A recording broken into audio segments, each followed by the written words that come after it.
बच्चों का cute dance देखकर खुश हो रहा था, जबकि अंशा तीनों को घूरते हुए बड़बड़ाती है, इन तीनों को बहुत चर्बी चढ़ गई है, इनसे बाद में निपटती हूँ। वैदेही जी की गोद में बैठा बिल्लू, जिसने सफेद कोट पहना था, भी डांस फ्लोर पर कूद पड़ता है। अब चारों नटखट बच्चे क्यूट अंदाज में नाच रहे थे। गाना खत्म होते ही वे विक्रांत और अंशा के पास आ जाते हैं। सैंडी अंशा की गोद में बैठकर बोलती है। सैंडी अपने मम्मा पापा की शादी से बहुत खुश है। पेप्सी अंशा का हाथ चाटते हुए कहता है, ओ मेरी बेवकूफ मम्मा, कैसा लगा डैडी का सरप्राइज? अंशा पेप्सी को घूरते हुए कहती है, यहाँ मैं डर के मारे कांप रही हूँ और तुम्हें मजाक सूझ रहा है। इस बीच मीडिया विक्रांत और अंशा की तस्वीरें खींच रही थीं। सभी मेहमान उनकी जोड़ी को मेड फॉर ईच अदर कह रहे थे। वहीं सभी लोग डिनर करने में व्यस्त हो गए थे। शोभित और विकी स्टेज पर हंसते हुए आते हैं। शोभित विक्रांत को देखते हुए मजाक में कहता है, जीजू पैसे दो, जूते लो। विक्रांत एक भौं ऊपर उठाकर शोभित और विकी को देखता है। आसमान में चांद चमक रहा था। वहीं महल के बाहर मंडरा रही काली परछाइयां किसी भी तरह महल में घुसने की कोशिश कर रही थीं। तभी वेद प्रताप जी अपने बेटे के साथ वहां आते हैं और उन सभी काली परछाइयों पर गंगा जल छिड़कते हैं। फिर वे उन परछाइयों को एक मटके में कैद करके अपने बेटे सोम को देते हुए कहते हैं, बेटा सोम, इस मटके को लेकर मंदिर के पीछे वाले जंगल में गाड़ आओ, लेकिन एक बात का ध्यान रखना, मटके को जमीन में गाड़ने से पहले पीछे मुड़कर मत देखना। सोम अपने पिता से मटका लेकर पूछता है, पिताजी आप मेरे साथ नहीं चलेंगे? वेद प्रताप जी कहते हैं, बेटा इस वक्त मेरा शाही परिवार के साथ रहना जरूरी है, तुम जाओ। सोम मटका लेकर चला जाता है। सोम पैदल ही मंदिर की ओर बढ़ रहा था। तभी उसके कानों में चूड़ियों की आवाज पड़ती है। उसके कदम रुक जाते हैं और वह मटके को कसकर पकड़ लेता है। तभी उसे एक औरत की भयानक आवाज सुनाई देती है, सोम पीछे पलट कर देखो। पर सोम बिना डरे फिर से चल पड़ता है। वह आवाज लगातार उसे पीछे पलटने के लिए कह रही थी, लेकिन जब सोम मंदिर के करीब पहुंचता है तो वह आवाज आनी बंद हो जाती है। सोम फटाफट मटका मंदिर के पीछे गाड़ देता है। वहीं महल में विक्रांत और अंशा काउच पर बैठे थे। विक्रांत का एक हाथ अंशा की कमर पर धीरे धीरे चल रहा था, जिससे अंशा घबरा रही थी। वह वहां से कहीं दूर भाग जाना चाहती थी, क्योंकि उसे पता था कि आज रात विक्रांत उसे नहीं छोड़ेगा। वह अपने आप से ही रोते हुए बड़बड़ा रही थी, हाय मैं कितनी बड़ी गति हूँ। रघुवेंद्र अंकल देखने में बिल्कुल विक्रांत सर की तरह लगते हैं और मुझे उन पर शक तक नहीं हुआ कि वे विक्रांत सर के रिश्तेदार हो सकते हैं। अब भुगतो। अंशा अपने ख्यालों में गुम थी। वहीं शोभित और विकी विक्रांत से जूते चुराई का नेग मांग रहे थे। नीति मधु से कहती है, यार मधु, ये दोनों लड़के शादी की खुशी में कुछ ज्यादा ही पागल नहीं हो गए? मधु मुस्कुराते हुए कहती है, नीति, ये दोनों ऐसा अंशा को खुश करने के लिए कर रहे हैं। वे हर रस्म निभाकर उसे यह एहसास दिलाना चाहते हैं कि वह अनाथ नहीं है, उसका भी एक परिवार है जो उसकी शादी की रौनक बढ़ाएगा। नीति कुछ सोचते हुए कहती है, फिर हम कैसे पीछे रह सकते हैं। इसके बाद नीति और मधु भी शोभित और विकी के साथ विक्रांत से जूते चुराई का नेग मांगने लगती है। विक्रांत खड़ा होकर कोल्ड वॉइस में कहता है, तुम चारों को जूते के मालिक से जूते चुराई का नेग मांगना चाहिए। वह अपनी आंखों से शोभित के डैड की ओर इशारा करता है। उधर शोभित के डैड अपने जूते ढूंढते फिर रहे थे। विकी ओवर एक्साइटेड होकर मंडप से विक्रांत के जूतों की जगह गलती से शोभित के डैड के जूते उठा लेता है। चारों अपना मुंह लटकाए ही थे कि तभी उर्वशी आकर कहती है, अरे कहाँ जा रहे हो? विक्रांत जी के जूते तो ये रहे। डेनिस तुरंत उर्वशी के हाथ से विक्रांत के जूते छीनकर कहता है, वाइफी अब कोई नेक नहीं मिलेगा क्योंकि जूते अब हमारे पास वापस आ चुके हैं। शोभित डेनिस को घूरते हुए कहता है, डेनिस जीजू आप तो हमारी टीम में थे, फिर अचानक से पलटी क्यों मार ली? डेनिस विक्रांत के पैरों के पास जूते रखकर कहता है, अरे मेरे भाई की शादी है तो मैं अपने भाई की टीम छोड़कर विपक्ष में क्यों शामिल होने लगा? उर्वशी कमर पर हाथ रखकर प्यार भरी धमकी देते हुए कहती है, आप कमरे में आओ फिर बताती हूँ। स्टेज पर जीजा साली की क्यूट नोक-झोंक चल रही थी। वहीं विक्रांत एक सर्वेंट को इशारा करता है। वह सर्वेंट 5 गिफ्ट बॉक्स लेकर स्टेज पर आता है। फिर विक्रांत उर्वशी, नीति और मधु को जूते चुराई के नेग में बेहद महंगे और खूबसूरत डायमंड सेट गिफ्ट करता है और शोभित तथा विक्की को एक्सपेंसिव ब्रांडेड वॉच गिफ्ट करता है। डेनिस अंशा को अपने आप में मग्न देखकर विक्रांत से पूछता है, भाई ये तेरी स्वीट हार्ट कहाँ गुम है? विक्रांत अंशा को देखकर मुस्कुराते हुए कहता है, वो फर्स्ट नाइट की प्लानिंग कर रही है तो तुम स्वीट हार्ट को उसमें बिजी रहने दो। सभी मेहमान जा चुके थे। वैदेही जी अंशा को विक्रांत के कमरे में छोड़ आई थी। अंशा बेड के बीचों बीच घूंघट करके बैठी थी। पूरा कमरा गुलाबों से सजाया गया था। बेड पर गुलाब की पंखुड़ियां बिछी थीं और चारों ओर खुशबूदार कैंडल्स जल रही थीं। कमरे में डिम लाइट जल रही थी जिससे माहौल और भी मनमोहक लग रहा था। अंशा कमरे को देखकर शर्म से पूरी तरह लाल हो गई थी। यूं तो वह और विक्रांत पहले भी करीब आ चुके थे, लेकिन आज उसे सच में फर्स्ट नाइट वाली घबराहट हो रही थी, जैसे विक्रांत उसके करीब पहली बार आने वाला हो। अंशा हल्की सी मुस्कुरा रही थी। तभी उसे याद आता है कि उसने सुसाइड करने की कोशिश की थी, फिर विक्रांत को छोड़कर भाग गई थी और किसी और से शादी करने की कोशिश की थी। ये सब याद करके अंशा के मन में डर फिर से हावी हो गया। तभी उसके तीनों शरारती बच्चे उसके पास आकर बेड पर बैठ गए और उसे चिढ़ाने के लिए वही गाना गाने लगे जिस पर वे पहले डांस कर रहे थे। सैंडी अंशा की गोद में उल्टी लेटकर गाने लगी। उड़ती चिड़िया पिंजरे में बंद कर ली। मेरे डैडी ने मेरी मम्मा पसंद कर ली। पेप्सी अंशा के पैरों की मेहंदी देखकर बोली, मम्मा आज आप बिल्कुल अलग लग रही हो। मैंगो अंशा की कमर पर अपना चेहरा रगड़ते हुए बोला, अब तो आप हमारी लीगल मम्मा बन गई हो। अंशा मैंगो को घूरते हुए बोली, तो अब तक क्या मैं तुम्हारी इलीगल मम्मा थी? तभी बिल्लू भी कूदता हुए वहां आया और सैंडी को अंशा की गोद से हटाकर खुद उसकी गोद में बैठ गया। फिर घूंघट में झांकते हुए बोला, बेबी डॉल क्या बात है, तुम चुप क्यों हो गई? अंशा अपना घूंघट उठाकर रोते हुए बोली, अब तुमको क्या बताएं भैया, गए थे हलवा खाने, मुंह ही जल गया। बड़ी दुर्घटना है, मुश्किल बचना है। बिल्लू आंखें छोटी करके बोला, बेबी डॉल तुम तो डॉन मूवी का गाना गा रही हो। ठीके पान बनारस वाला, वैसे ये मेरा फेवरेट है। मैं इस गाने पर होली में हमेशा डांस करता हूँ। अंशा गुस्से में उन चारों की मुस्कुराती शक्लें देखकर बोली, तुम चारों को क्या पता मेरा कितना बुरा हाल हो रहा था। तुम ठहरे परदेसी, साथ क्या निभाओगे? विक्रांत सर के आते ही मुझे अकेला छोड़कर भाग जाओगे। पेप्सी बिल्लू को हटाकर खुद अंशा की गोद में बैठ गई और बोली, अब आपको देखकर मेरी बेबड़ी मम्मा वाली फीलिंग आ रही है। अब आप सच में मेरी मम्मा लग रही हो। दूसरी ओर विक्रांत और डेनिस गार्डन में खड़े होकर वाइन पी रहे थे। डेनिस आसमान की ओर देखते हुए बोला, भाई सच में अंशा तुमसे नहीं बल्कि बड़े राजकुमार से शादी कर रही थी। उसे ये मालूम ही नहीं था कि जयपुर का बड़ा राजकुमार तुम हो। विक्रांत वाइन का घूंट भरते हुए बोला, स्वीटहार्ट को अपनी इस गलती की सजा तो आज रात ही मिलेगी। उसकी हिम्मत भी कैसे हुई मेरे अलावा किसी और का हाथ थामने की। तभी रंजीत वहां आता है और सिर झुकाकर कहता है, बॉस पता चल गया कि आखिर मैडम बड़े राजकुमार से शादी करने के लिए क्यों मान गई थी। रंजीत विक्रांत को सारी बातें बता देता है कि उसकी फैमिली ने अंशा से क्या कहा था जिससे वह शादी के लिए तैयार हो गई थी। डेनिस विक्रांत की ओर देखते हुए बोला, भाई तुम्हारी फैमिली ने अंशा जैसी सिंपल कॉलेज गर्ल को झूठ बोलकर शादी के लिए क्यों फंसाया? उनका उससे क्या लेना देना?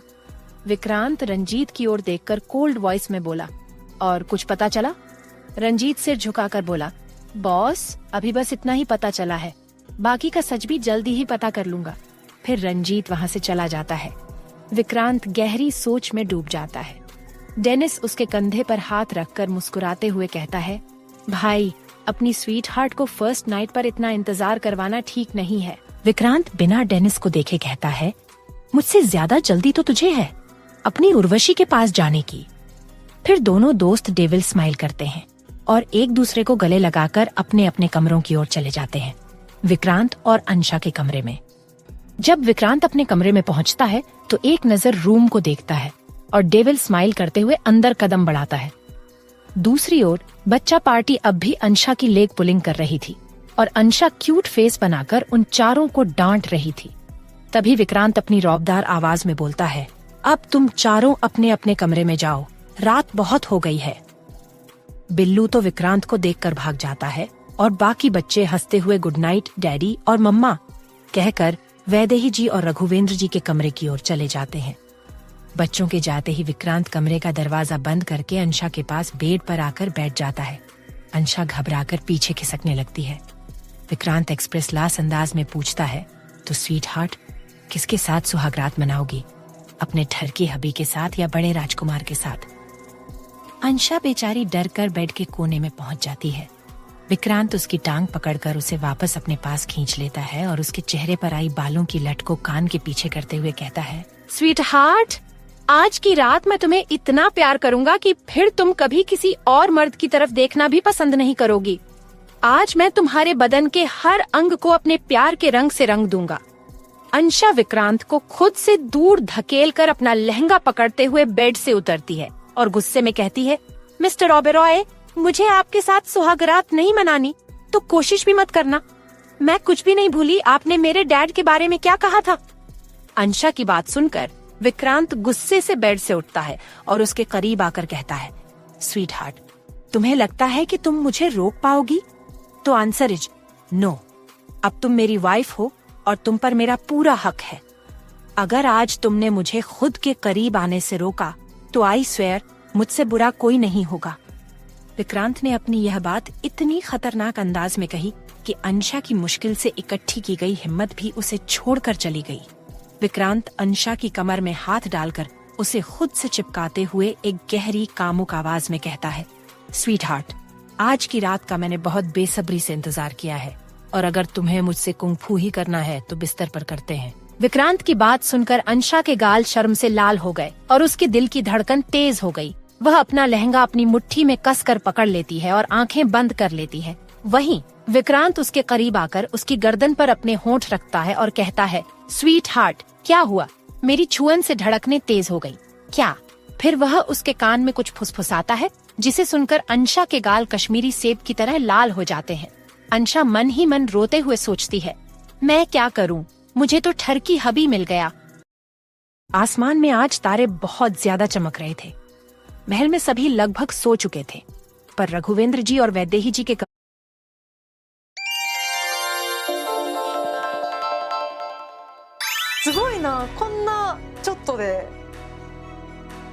日本人のおよそ半数が悩むいびき改善で一番を目指すクリニックとは？こんなに？でそこで根本的改善をするっていうところでいびきに関するレーザー治療を行っております。誰もが知るサニークリーンさんですよね。はい。老舗清掃メーカーが新たに展開している食品衛生に関するサービスとは？こちらは工場とかに入る時のユニフォームですか？はい、そうです。こちらはミラブルプロダイナーというキッチンで使うシャワーヘッドになります。ミラブルってミラブルですか？はい。チュンに欲しい。滑りにくい靴。いやいや、これは無理よ。これは滑りますよ。本当に滑らない。これほら。カンニング竹山の一番研究所。こんばんは。カンニング竹山の一番研究所所長のカンニング竹山です。一番研究所の研究員はこちらの2人です。よろしくお願いします。お願いします。今回もインターン研究員が来ております。はい、玉木元気能天気、日向坂のポンコツ元気担当、日向坂46石塚玉木です。おお、石塚さん。よろしくお願いします。よろしくお願いします。何能天気なの？玉木、名前ね。名前、元気、能天気。能天気だね。だから結局訳すと玉木は元気でバカってことね。とも捉えられる。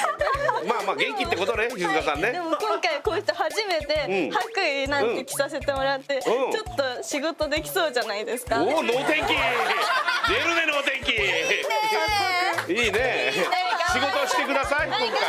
どうしても一個だけ言いたいんですけど、私中田さんとお誕生日が一緒なんです。そうなの？すごい今ここで言うの能天気ですね。はい、8月6日はい、おめでとうございます。いろいろじゃあ中田さんからも学んでください。頑張ります。お願いいたします。よろしくお願いします。最初の研究テーマはこちら、一番ニュース。さあ、こちらでは世の中のさまざまな一番にまつわるニュースを取り上げていきます。まずは誰が研究してくれたんでしょうか？はい、石塚です。石塚さん、頑張って。今日は皆さんにあったかいニュースを持ってきました。あったかいニュース。皆さん、本日11月7日何の日かわかりますか11月7日。いいな、いいな。いいなですね、完全に。いいなの日。ナッパとか違うの？なんか葉物、野菜の葉物のいいなで。違います。違うんだ。今日は鍋の日なんです。鍋の日？なんで？この日、鍋の日はヤマキ株式会社さんが制定していて、立冬イコール鍋の季節の始まりだかららしいです。山木さんっていろいろね商品出してる山木さんかな、だしとかね出してる。皆さんは何の鍋の味が好きですか？いやもう私は基本的にはもうやっぱり福岡の人間ですから、やっぱり水炊きとか、あとよく食べるのはやっぱもつ鍋とか。私はチゲの素とパイタンの素を1対1で割って美味しそう食べます。よく食べるの？やっぱ女子は鍋多いの？でもなんか気軽に鍋パしようとかもあるし。鍋パーティーね。鍋パーティーしようとか。なるほど。石塚さんの年齢だとどうなの？メンバーと鍋パーとかなんか鍋やろうみたいなのあるの？メンバーのお家でみんなで鍋パしようとかやって食べたりするんですけど、この研究所とかで鍋パ、皆さんで鍋パとかはないんです。あっても君は呼ばないよ。まだ今日入ったばっかりだから。いつか呼んでもらえるように頑張ろうかな。じゃあ今日いっぱい帰りにスタッフにこうおべんちゃら使って仲良くなってたら呼ばれるかもしれない。まあそんなこんなでクイズです。最近一番人気の鍋つゆは何だと思いますか？人気？一番人気の。なんかこれはだって数年前からさ、俺もちょっと驚きましたけど、なんか一番人気はキムチ鍋で固定みたいな。確かに。キムチが一番なのみたいな感じのがもう数年前から言われてるような気がする。いや定番ですよね、やっぱね。なんかね。でも結局人工的に食べてるのが多いのはその寄せ鍋がやっぱり結局それが多いんじゃない？醤油ベースみたいな。正解はごま豆乳つゆです。見たことあるよ。全然売ってるスーパーに。つい先週ごま豆乳鍋しました。こちらはまろやかで締めまで美味しいということで人気らしく、さらに担々ごま鍋やチーズトマト鍋、あと激辛火鍋も人気急上昇中です。火鍋か。鍋はどんどん進化しているんです。しかも最近は一人鍋用のつゆも売れてて、キャンプ用やおうち一人鍋もブームになっています。わかる、一人鍋めっちゃする。そして SNS では鍋の締めリゾット動画がバズっていて、鍋は最後まで映えるが新しいスタイルになっています。最後まで映える。はい。ということで今日の一番ニュースは締めまで映える進化系鍋つゆが一番。はい、ありがとうございます。はい、今のところあれですよ。ここの番組の鍋パーティーだいぶ呼ばれる確率が増えましたよ。あの子呼ぼうってね、明るいしね。いいね。いいね、楽しそうだなあの子いたらってなりそうだもんね。さあでは参りましょう。続いては一番企業を徹底リサーチ一番研究のコーナーです。まずは誰が研究してくれたんでしょうか？はい、私です。今回研究してきたのは私たちの生活に関わるあるお悩み解決で日本で一番を目指しているクリニックです。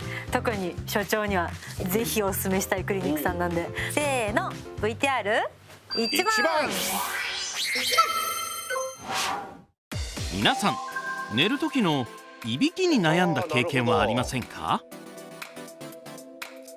これはもう大変だ、俺問題だ。ある調査によると日本人の20代以上で約半分以上の人が悩んでいるというデータも。そこで今回はある最新治療でそのお悩み解決を行ってくれるとあるクリニックへ。研究に訪れたのは大宮駅から徒歩4分の場所にあるいびきメディカルクリニックさん。専門があるんですね。こんにちは。こんにちは。よろしくお願いいたします。よろしくお願いします。クリニックの田沼先生が出迎えてくれました。このいびきって書いてあったりもするんですけど、こちらどういったクリニックなんですか？こちらはいびきの治療に関する専門的なクリニックになっております。睡眠やいびき、さまざまなお悩みを持っている方々をサポートする、そのようなクリニックになっております。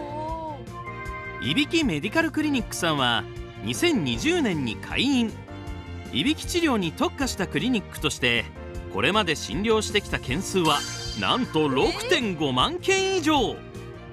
その実績から音楽関係者、声優業などの声の仕事のプロやアスリートの方なども訪れているんです。しかし中田研究員には一つ気になることが。いびき治療って聞くと最近芸人さんとかがよくメディアで話してるその CPAP っていうなんか大きい機械こういうのですね。こういうのつけてるイメージがあって、 CPAP 治療って結構有名ではあるんですけれど、呼吸止まった時に空気を無理やり送り込んで、呼吸させるっていう機械になります。ただこれ CPAP を使うのをやめてしまいますと、これまた呼吸が止まってしまうんですね。つまり根本的な改善にはなってないというところになります。そうなんだ。でこの CPAP って結構煩わしさがあるとか、旅行とかで持ってかないといけない。あとこれをずっと顔につけて寝れますか、こういうので確かにシュコーって音もするんですね。でそこで根本的改善をするっていうところで、当院はパルスサーミアといういびきに関するレーザー治療を行っております。パルスサーミア、はい、初めて聞きました。実際にご覧になってみますか。お願いします。ということで実際の施術室を見せていただくことに。失礼します。はい。あれ？これが実際に施術を行っているパルスサーミアになります。これですね。なんかスタイリッシュで。そうですね。最新の機械って感じがしますね。こちらが最新レーザー治療機パルスサーミア。こちらがですね、レーザーが出る機械になります。ここからレーザーが出ていきます。なんかかっこいいですね。パッと見るとそうですよね。これいびきをまず各原因っていうのをお伝えしていきますと、この上のここですね、柔らかいところ、これがだんだん年齢とかで下がっていく。あとは喉周りに脂肪がつく肥満とかそういうのもあります。これで気道が狭くなって、ここの気道が狭くなることによって無理やり呼吸が空気通ろうとするとイメージ風船膨らまして手離すとブルブルってなるじゃないですか。空気が一気に通り抜けてブルブルっと震える。これがいびきの正体になります。パルスサーミア、ここを打ってます。この上の柔らかいところ、レーザーで熱を与えてます。熱を与えるって聞くとちょっと痛そう、熱そうって思いますけど、ちょっとそんなところに熱当てたことないんでどうなるのって感じで思っちゃいます。これ温度は実は60度っていう温度です。熱いお茶、よく緑茶飲む時って美味しい温度70度って言います。すごいちっちゃいスポットでこっから出ますので、そんなに痛みや心配なくて大丈夫です。切らない、痛くない、ダウンタイムの少ないっていうのが特徴になります。1回ぐらいで15分程度で終わりますので、結構短い時間でふらっと来てふらっと帰れる。この粘膜のところを焼いていきます。よくお肌でいうコラーゲンっていう物質、ここにあります。これが熱で収縮を始めるのが60度になります。そうなんだ。イメージは焼肉のお肉焼いた時、お肉が縮まる、確かに現象をマイルドに引き起こしてる。これがこのパルスサーミアになります。そうなんだ。今回特別にレーザーの照射を見せていただきました。こんな感じで緑のが出まして、じゃあ打ちます。失礼します。なんかちょっと煙出始めてる。ちょっと後になってますよね。そうです。これそうです。確かにちょっと焼けてる。焼けてます。すごい。すごい。ちょっとだけでもちょっとほんのりちょっと暖かくなってるんです。すごいな。こんなちょっとでピッピッピッピッってでゆっくり全体温めていくっていう。焼きすぎちゃいけないので、程よいところで60度を持っていくっていうのが難しいんですよね。そっか、腕が必要なんですね。必要なところです。そしてパルスサーミアで喉がどのように変化するのかというと、ではこちらが実際に治療した患者さんの写真になります。これ40代の女性の方になります。最初の頃これ天井の部分がすごい落ちてこうやって見えにくくなってますね。これ何回もやっていくとこの通り気道が見えてくるようになりました。すごい。なのでこんなに見るからに、そうです。なんか見てわかるぐらいなんですね。すごい。すごすぎる。そんなパルスサーミアの気になる治療金額は？これはですね、お試し価格で言いますと1回24,800円になります。ただこれ複数回受けることが前提と標準となってますので、おおよそ6回ほど受けていただき、ご予算でいただきますと30から50万の間、結構人によって個人差はありますが、その間の金額になると思います。いやでもなんか命がねかかってる状態の方もやっぱいるじゃないですか。いらっしゃいます。安いですよね、そう思うと。命を引き換えにすると思うと。ちなみに通院は完全予約制のため、人目を気にする必要がなく、女性でも通いやすいのがポイントで、さらに定型院1院を含めた全国15院でパルスサーミアの治療を受けられるのも特徴。結構あちこちありますね。そうですね、住宅地から商業地、大都市の方までいろいろありますので、いろんなところを選択しやすいと思います。最新レーザー治療で日本人の睡眠の質を上げるサポートを続けているいびきメディカルクリニックさん。最後に今後の目標について聞いてみました。当院ではさまざまな患者様の睡眠を改善してきました。そもそもいびきをかいて酸欠状態が続くことは心筋梗塞や脳梗塞といった重大な病気のリスクを高めます。またいびきとかで睡眠の質低下してしまいますと、日中眠気とかで仕事のパフォーマンスが落ちる、このような悩みがあります。当院ではこのような状況の患者様の悩みを改善していきまして、これからいびきで多く悩む患者様の睡眠の質を高めるサポートをしていきたいと思います。そして最終的には日本で一番いびきを改善するクリニックを目指していきたいと思います。一番頑張ってください。ありがとうございます。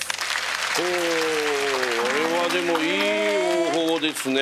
知らなかったね。僕は CPAP つけてますけど、やっぱ一生だから、それを毎月そのお金を払うって考えると、あそこでね、あれでもうやった方が改善できると治るから、根本的に治した方が、これはでもすごいですね。はい、ということで研究員メモ、今回誰でも簡単にできるいびき改善運動を紹介したいと思います。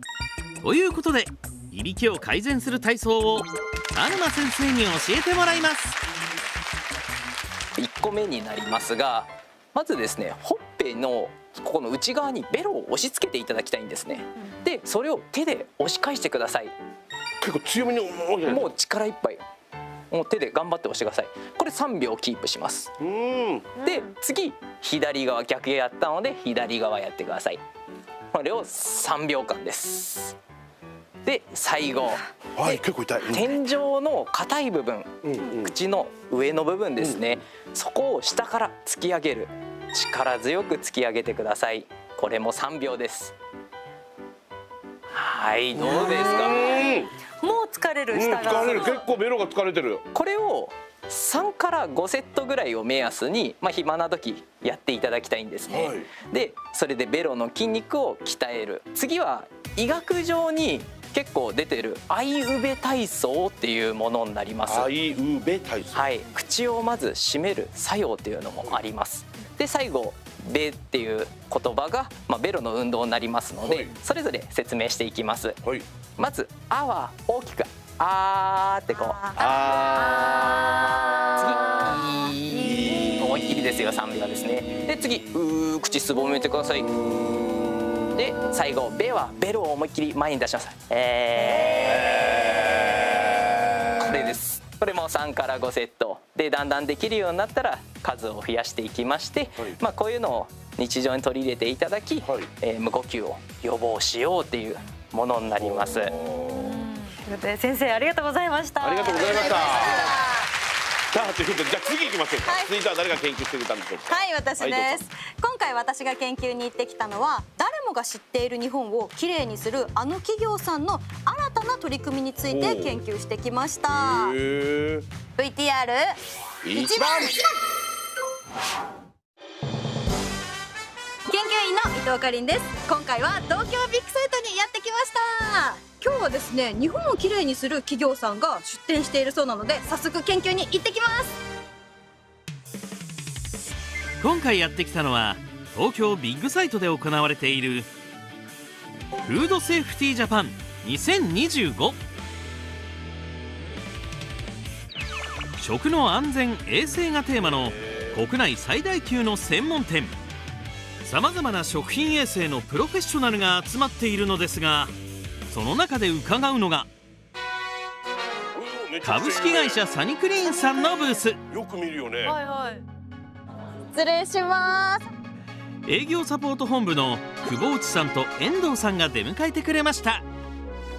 誰もが知るあのサニクリーンさんですよね。はい、弊社は日本を快適にきれいにするを目的に全国648拠点で清潔で安心できる空間づくりをサポートしています。株式会社サニクリーンさんは1960年創業。もともとはマットやモップなどのレンタルから始まり、現在ではレンタルマットだけでなく日本を快適にきれいにするというスローガンを掲げ、清掃など衛生に関わるさまざまな事業を手掛けているんです。この展示会とイメージが違うような気がするんですけど、実は弊社では2021年から食の現場で働くお客様に向けて衛生管理サポートプログラムという専門のサービスを始めたんです。お客様をサポートするためのさまざまな商品展示しておりますので、ぜひ体験してみてください。よろしくお願いします。お願いします。サニクリーンさんの食の安心安全への新たなこだわり。まず一つ目は、まずはこちらですか。はい、こちらに書かれております衛生診断サービスからになります。衛生診断サービスっていうのは何でしょうか。飲食店や食品工場で一番大切になる食中毒や異物混入への対策になります。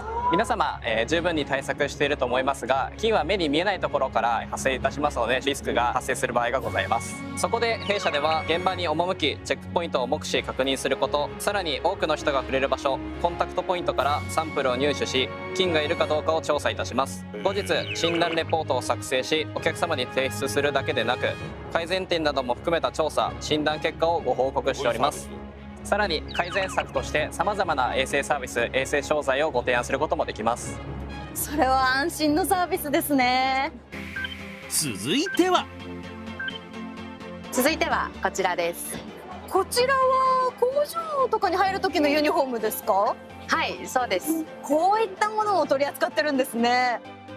そう、サニクリーンさんは食品関係のさまざまなユニフォームのレンタルサービスも行っているんです。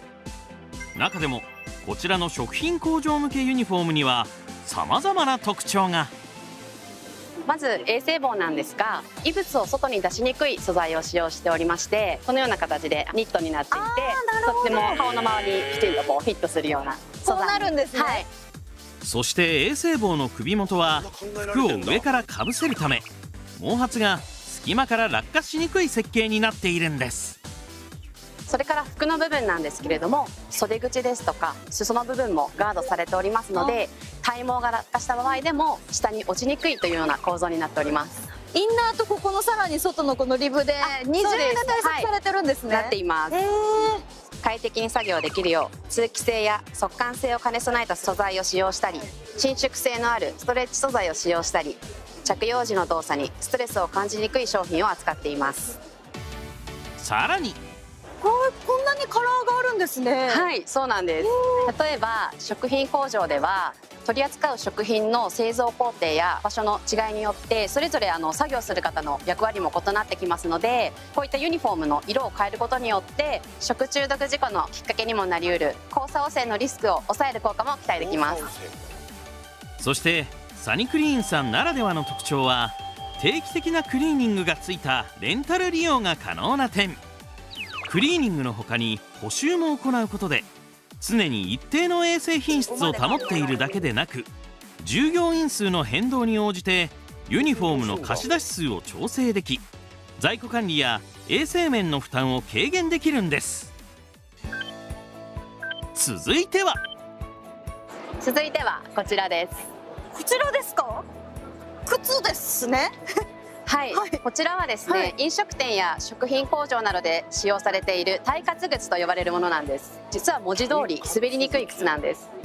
滑りにくい靴は滑りますよ。ということでどれだけ滑りにくいのかを体験。こちらの斜めに設置した鉄板の上に油をたっぷりと垂らし、その上に耐滑靴と普通の靴で乗り、滑りにくさの違いを検証。果たして結果は？本当に？緊張するってあら、滑らないこれほら嘘。ちなみにこっち普通の靴乗せてみますね。あ、やばい、これすごい。知らなかったですよね。これが普通です。右足がびくともしない嘘みたい、すごい。滑らない秘密はこちらの靴底。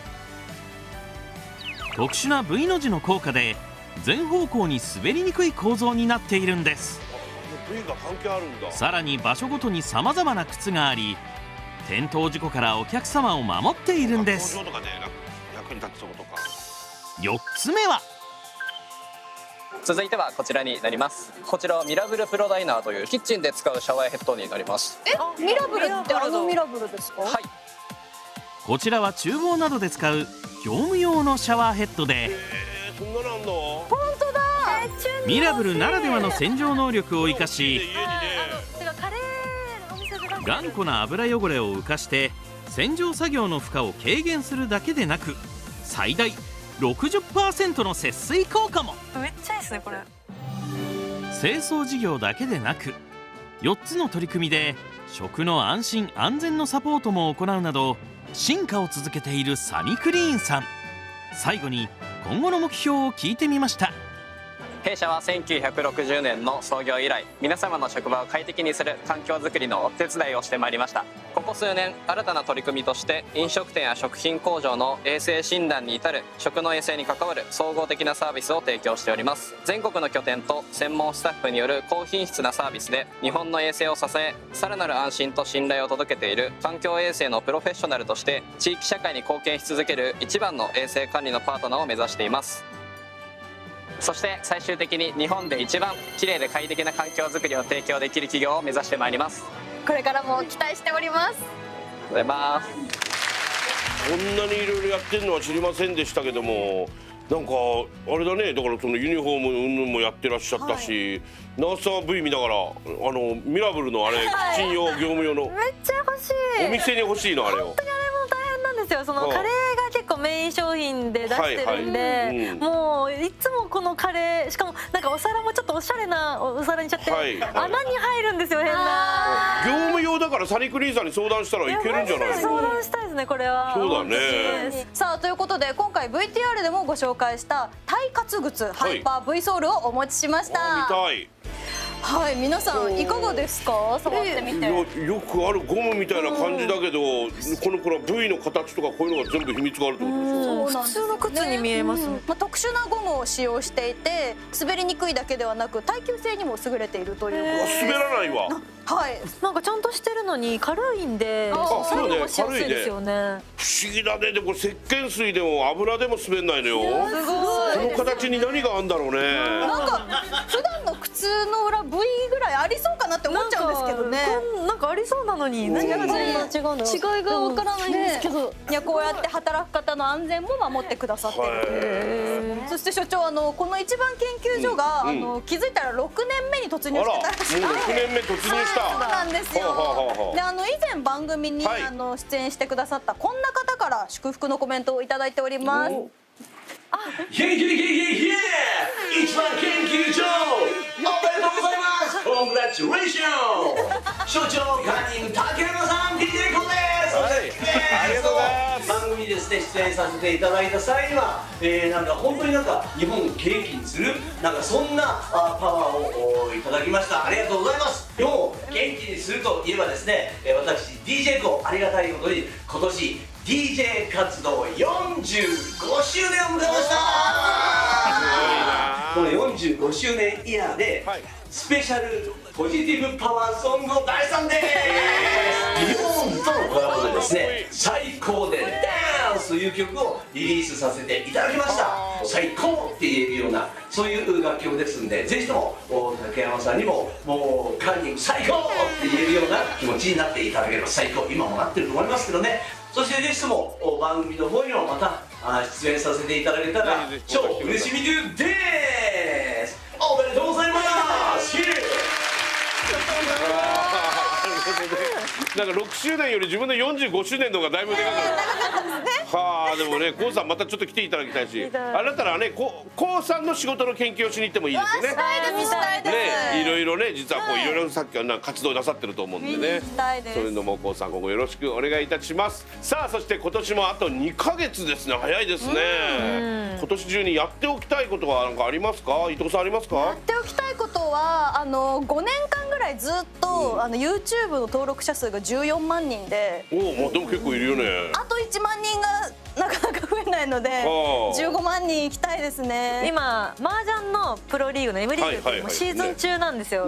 でトップをいつ取れるかっていうのが結構ずっとみんな注目するところで、今年中にトップ取っときたいなっていうのはあります。私は今日向坂46が全国ツアー中なので、今月で千秋楽を迎えるので、メンバー全員無事に怪我なく完走できたらいいなと思ってます。なるほど。ツアー終わったらどうすんの？なんかあんの？でも12月が残ってるので楽しく行きたいなって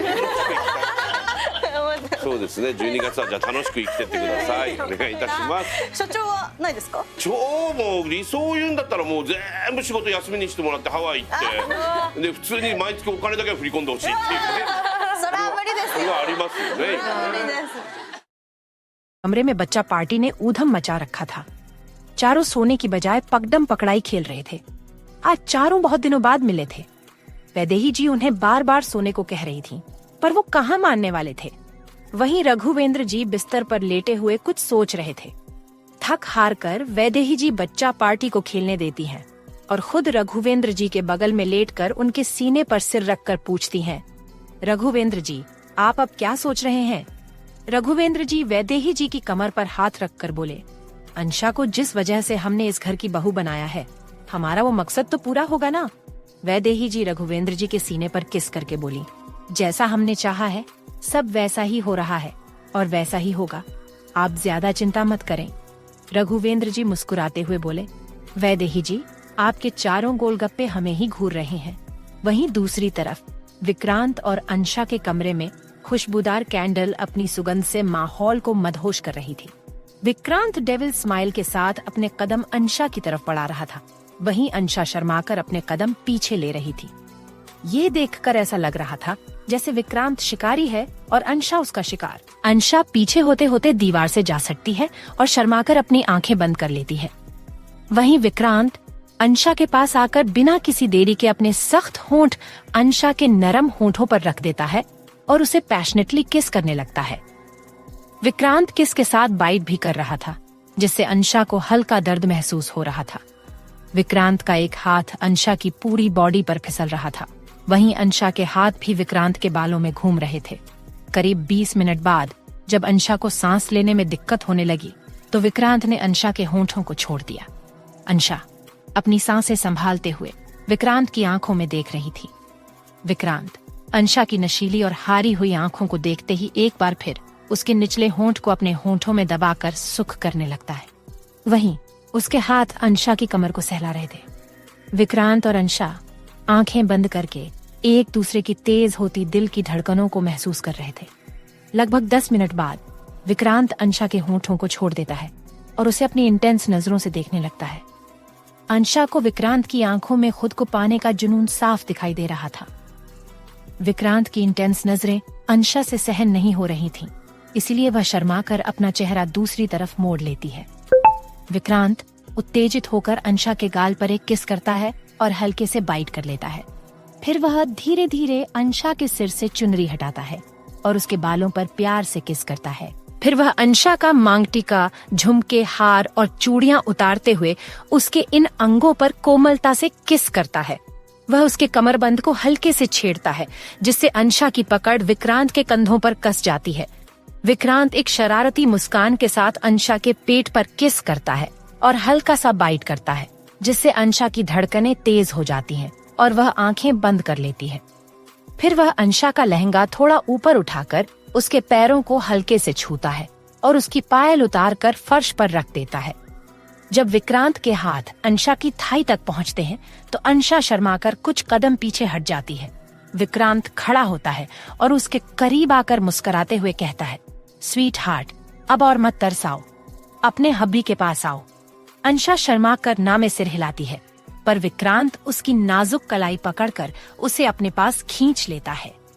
Ansha Vikrant के सीने से आ लगती है।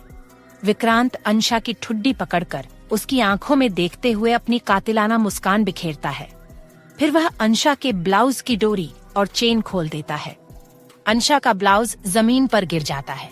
अंशा शर्म से अपने हाथों से खुद को ढकने लगती है। इसी तरह विक्रांत अंशा का लहंगा भी उतार देता है। वह अंशा को बेहद सेंसुअल तरीके से छू रहा था। इस वक्त अंशा विक्रांत के सामने अपनी रेड कलर की इनरवियर में खड़ी थी। विक्रांत अपनी इंटेंस नजरों से अंशा के खूबसूरत बदन को निहार रहा था। अंशा शर्म से अपनी आंखें बंद कर लेती है। विक्रांत उसे कमर से पकड़कर अपने करीब खींचता है और उसके गुलाबी होंठों पर अपने सख्त होंठ रखकर उसे चूमने लगता है। विक्रांत का एक हाथ अंशा की पीठ को सहला रहा था, वहीं दूसरा हाथ उसकी कमर को जोर से मसल रहा था। विक्रांत के हाथ अंशा के पूरे बदन पर चल रहे थे, वहीं अंशा की उंगलियां विक्रांत के बालों में घूम रही थीं। विक्रांत अंशा को एक डिप किस कर रहा था। लगभग 25 मिनट लंबी किस के बाद विक्रांत ने अंशा के होंठों को छोड़ा और उसकी गर्दन पर किस करने के साथ साथ बाइट भी करने लगा। अंशा लंबी लंबी सांसें ले रही थी और विक्रांत के बाइट करने से उसकी मदहोशी भरी आहा की आवाज निकल रही थी। विक्रांत समय के साथ और भी वाइल्ड होता जा रहा था। विक्रांत अंशा की कॉलरबोन पर किस और बाइट करते हुए उसके उभार की ओर बढ़ गया। फिर उसने अंशा को पलटकर उसकी गोरी पीठ पर किस और बाइट करना शुरू किया और अपने दांतों से अंशा की इनरवेयर के हुक खोल दिए। इसके बाद विक्रांत ने अंशा को फिर से अपनी ओर पलटा और एक बार फिर उसके होंठों पर अपने होंठ रखकर उसे किस करने लगा। विक्रांत और अंशा एक दूसरे को पैशनेटली किस कर रहे थे।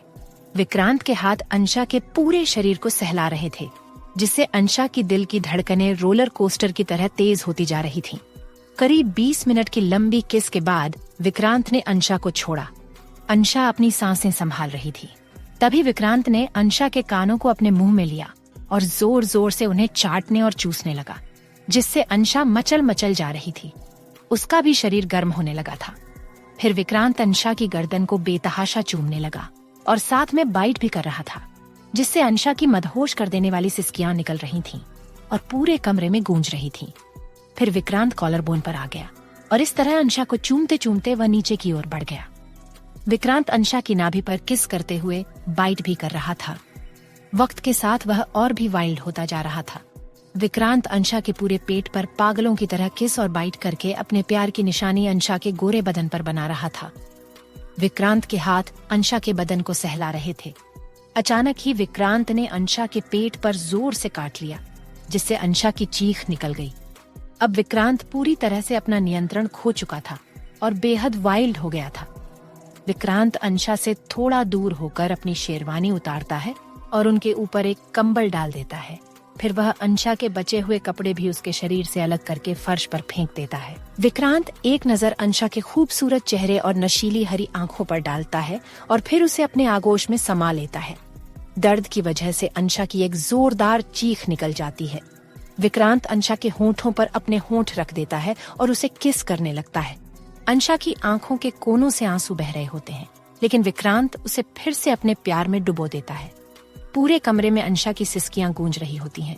उसके हाथ विक्रांत की पीठ पर चलते हैं और उसके नाखून विक्रांत की पीठ में गहरे धंसने लगते हैं, जो विक्रांत को और भी वाइल्ड होने पर मजबूर कर रहे होते हैं। अंशा भी पूरी तरह विक्रांत का साथ दे रही होती है। विक्रांत के वाइल्ड रोमांस ने अंशा को बुरी तरह थका दिया था। अंशा धीरे से विक्रांत के कान में कहती है, हबी प्लीज स्टॉप, मैं थक गई हूँ। लेकिन विक्रांत पर जैसे कोई असर ही नहीं होता। वह अपनी हरकतें और भी तेज कर देता है। अंशा अपने हाथों की मुट्ठियों में बेडशीट भरकर मदहोश सी सिसकियों के साथ खुद को संभालने की कोशिश करती है। जितना अंशा उसे रोकने की कोशिश करती, विक्रांत उतना ही वाइल्ड होता जाता। अंशा मदहोशी और दर्द में सिसकारियों के बीच मन ही मन क्यूट तरीके रोते हुए कहती है, ये आदमी क्या खाता है कि एक बार शुरू होता है तो रुकने का नाम ही नहीं लेता। मरा दिया इस कमीने ठरकी ने। विक्रांत पूरी रात अंशा से वाइल्ड लव करता रहा। आखिरकार वह पूरी तरह सेटिस्फाइड होकर अंशा को सुबह 5 बजे छोड़ा। फिर वह उसके पास लेट जाता है। विक्रांत एक नजर अंशा की ओर देखता है, जो थक कर पहले ही सो चुकी होती है। अंशा का पूरा शरीर विक्रांत के लव बाइट्स से भरा होता है। विक्रांत शैतानी मुस्कान के साथ अंशा की मेहंदी लगी हथेलियों को देखता है, फिर उसकी हथेली पर एक किस करता है और उसे अपनी बाहों में भरकर सो जाता है। सुबह के 8 बजे थे। सुबह की सुनहरी धूप में सभी लोग गार्डन में ब्रेकफास्ट कर रहे थे। गार्डन में डाइनिंग टेबल पर तरह तरह की डिशेज सजी थीं। घर के मुखिया की कुर्सी पर विक्रांत के दादाजी गजेंद्र जी बैठे थे, जो आज भी अपने फैमिली बिजनेस को अपने दोनों बेटों रघुवेंद्र और भूषण और दोनों छोटे पोतों पीयूष और प्रशांत के साथ संभाल रहे थे। वैदेही जी पॉलिटिक्स में थी, मोहिनी कुछ नहीं करती थी, अर्पिता हार्ट सर्जन थी और सौम्या व अंकिता अभी अंशा की तरह कॉलेज में पढ़ रही थी। वहीं विक्रांत का अपना खुद का बिजनेस था, जिसे उसने अपनी मेहनत से ऊंचाई तक पहुंचाया था। सभी ब्रेकफास्ट टेबल पर विक्रांत और अंशा की शादी के बारे में ही बात कर रहे थे। वहीं शोभित अपने सामने बैठी अर्पिता को एकटक देखे जा रहा था। शोभित के बगल में बैठा विकी उसके कान में धीरे से कहता है, शोभित, वो विक्रांत जी की बहन है। अगर उसे ऐसे ही घूरता रहा ना तो वो तेरी आंखें निकाल लेंगे। शोभित अर्पिता को देखते हुए बोला, अगर विक्रांत जीजू मेरी बहन से शादी कर सकते हैं तो मैं क्यों नहीं? ये तो गलत बात है। यार विकी, तू बहुत डरपोक है। एक बार लड़की मान जाए फिर विक्रांत जीजू को तो अंशा मना ही लेगी। शोभित तो ब्रेकफास्ट करने की जगह अर्पिता को ताड़ने में ही बिजी हो चुका था। उधर विक्रांत की दादी डेनिस को डांट रही थी, नालायक, हमें बताया भी नहीं और शादी भी कर ली। अरे हम भी तेरी शादी धूमधाम से करवाते, तू भी विक्रांत की तरह निकला। डेनिस दादी के कंधे पर सिर रखकर बोला, दादी शादी की छोड़ो, आप तो अपनी बहू को आशीर्वाद दे दो। दादी उर्वशी को देखते हुए बोली, हमारे दोनों पोतों की बीवियां बहुत ही खूबसूरत हैं। कल हमारी दोनों पोता बहुओं की पहली रसोई और मुंह दिखाई की रस्म होगी। वहीं शोभित रघुवेंद्र जी से कहता है, अंकल आज का दिन तो हम सब फ्री हैं, क्यों ना हम सब जयपुर कार्निवल घूमने चले। रघुवेंद्र जी अपनी चेयर से खड़े होकर बोले, बेटा आप बच्चे चले जाओ, हमें तो बिजी रहना है। शोभित मन ही मन खुश होते हुए बोला, जी अंकल, जैसा आप कहें। ब्रेकफास्ट खत्म कर पीयूष बोला, आज तो बहुत मजा आने वाला है। वहीं शोभित भी अर्पिता को देखकर यही बात दोहराता है। घर के सभी यंगस्टर्स और उनके प्यारे पालतू पेप्सी, सैंडी, मैंगो और बिल्लू सभी 1 घंटे बाद मेले के लिए निकल जाते हैं। सूरज की सुनहरी किरणें पर्दों से छनकर विक्रांत और अंशा के कमरे में आ रही थीं। अंशा विक्रांत को बाहों में भरकर सो रही थी, वहीं विक्रांत उसके बालों पर किस कर रहा था और उसकी पीठ सहला रहा था। अंशा को अपनी बाहों में देखकर विक्रांत के चेहरे पर सुकून था। तभी अचानक अंशा कुछ बड़बड़ाने लगी। विक्रांत को उसकी बात ठीक से समझ नहीं आ रही थी, तो वह अंशा के होंठों के पास अपना कान ले जाता है। अंशा की बात सुनकर विक्रांत की आंखें सिकुड़ जाती हैं। अंशा नींद में बड़बड़ा रही थी, मैंगो बेबी, खिलौनों का बैग छोड़ो। अगर हम चारों विक्रांत सर से बचकर दूर चले गए तो ऐसे खिलौने तो मैं तुम्हें और भी दिला दूंगी। ए सैंडी, हमें बस की छत पर बैठकर नहीं जाना है, नीचे आओ, हम बस के अंदर बैठकर जाएंगे। पेप्सी बेबी, चलो बस में बैठो। फिर अंशा हल्की सी चीख मारती है और कहती है, ये तो विक्रांत सर हैं, बच्चों भागो। वो नींद में ही हाथ पैर चलाने लगती है और वहीं विक्रांत उसे खा जाने वाली नजरों से घूरता है। विक्रांत अंशा को सीधा लिटाकर खुद उसके ऊपर आ जाता है और कहता है, स्वीट हार्ट, अभी भी तुम मुझसे दूर जाने के ख्वाब देख रही हो? लगता है अब तुम्हें अपना वो रूप दिखाना पड़ेगा जिसकी कल्पना भी तुम नहीं कर सकती। विक्रांत खुद को और अंशा को कमर तक ब्लैंकेट से ढककर एक बार फिर उस पर हावी हो जाता है। उसके इस अचानक कदम से अंशा की चीख निकल जाती है और वह बुरी तरह छटपटाने लगती है। उसकी आंखों के कोनों से बेहिसाब आंसू बहने लगते हैं। अंशा अपनी आंखें खोलकर विक्रांत को खुद पर हावी होते देख कहती है, आई, आप क्यों एक मासूम बच्चे के पीछे पड़े हैं? एक तो आपने मुझसे धोखे से शादी कर ली, फिर डर धमकाकर मेरे साथ सुहागरात भी मना ली और अब चैन से सोने भी नहीं दे सकते। विक्रांत अंशा के पूरे बदन पर बाइट कर रहा था। अंशा दर्द से तड़पती हुई बस खुद को उससे छुड़ाने की रिक्वेस्ट ही कर सकती थी, लेकिन धीरे धीरे वह भी विक्रांत के साथ बहकने लगी थी और अब उसकी सिसकियां पूरे कमरे में गूंज रही थीं। विक्रांत उसे टूटकर प्यार कर रहा था। 2 घंटे बाद विक्रांत अंशा को फ्री करता है। अंशा बुरी तरह थक चुकी थी। वह अपनी आधी खुली आंखों से विक्रांत को गुस्से से घूर रही थी। उसकी पूरी बॉडी में बेहिसाब दर्द हो रहा था, खासकर उसकी लोअर बॉडी में। विक्रांत एक्सप्रेशनलेस फेस के साथ अंशा की बगल में लेटकर बोलता है, स्वीट हार्ट, अभी भी बच्चों के साथ बस की छत पर बैठकर मुझे छोड़ भागने का इरादा है। अंशा विक्रांत की तरफ देखकर कहती है, आप मॉन्स्टर हैं।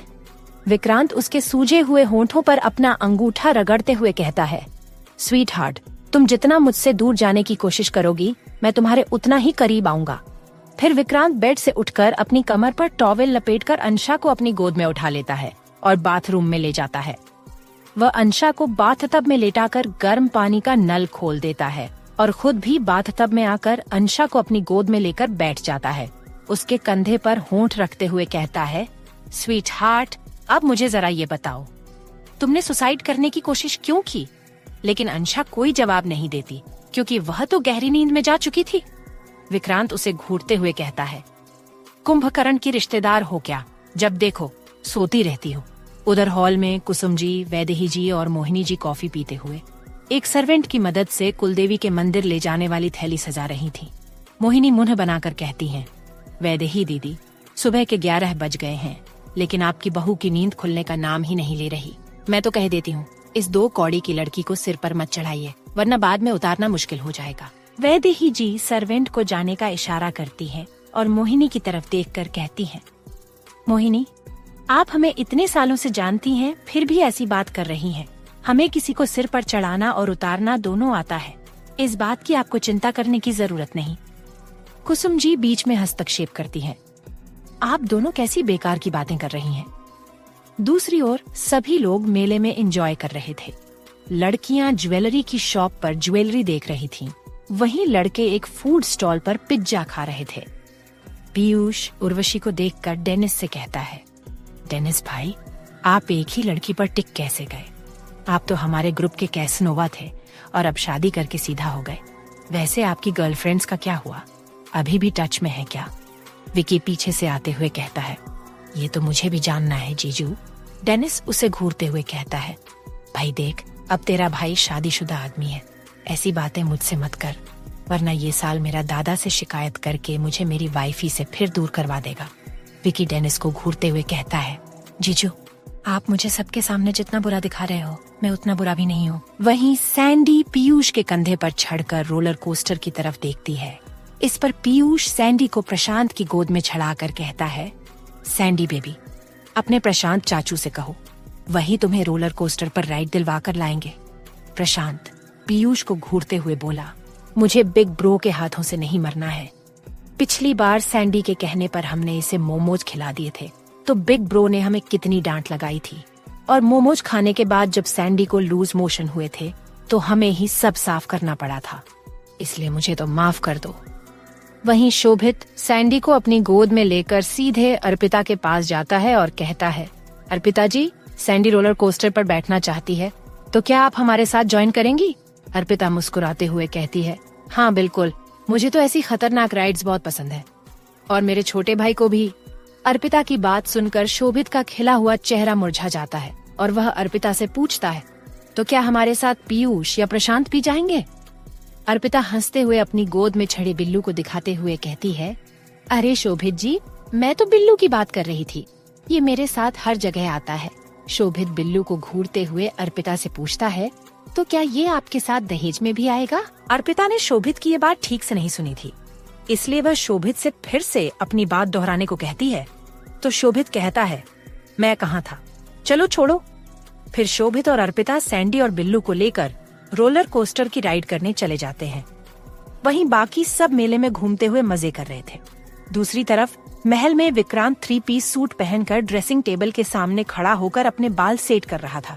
तभी अंशा चेंजिंग रूम से रोते हुए आती है और साड़ी पकड़े हुए विक्रांत से कहती है, सर, क्या मैं जीन्स टॉप नहीं पहन सकती? आप तो जानते हैं मुझ साड़ी पहनना नहीं आता। विक्रांत मिरर में ही देखता है कि अंशा टॉवल लपेटे घूम रही है। वह बिना मुड़े डेविलिश स्माइल करते हुए कहता है, स्वीट हार्ट, शादी के बाद तुम काफी बोल्ड हो गई हो।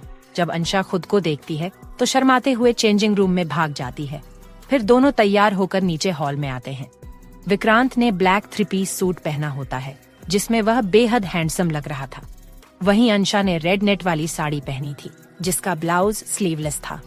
अंशा के बाल खुले हुए थे, मांग में सिंदूर, गले में सिर्फ मंगलसूत्र, हाथों में चूड़ा, कमर पर कमरबंद और पैरों में पायल थी। उसने बहुत हल्का सा मेकअप किया था जिसमें वह बेहद खूबसूरत लग रही थी।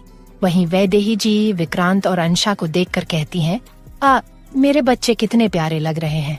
फिर वह अपने गले से सोने का हार निकालकर दोनों के सिर पर घुमाकर पास खड़ी नौकरानी को दे देती है।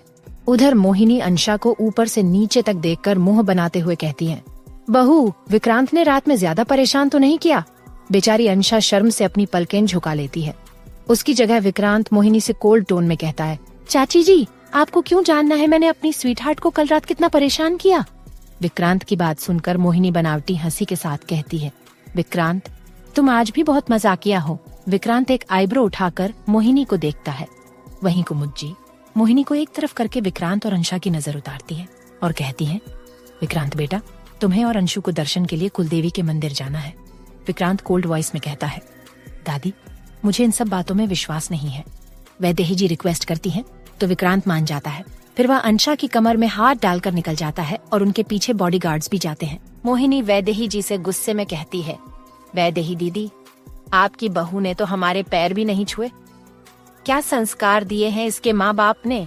कुमुज्जी मोहिनी के कंधे पर हाथ रखकर कहती हैं, मोहिनी, पैर तो आप भी नहीं छूती, अब बताइए। वैदेही जी मोहिनी को घूरते हुए कहती हैं, मोहिनी, हम अंशा को एक खास मकसद से इस घर में लाए हैं।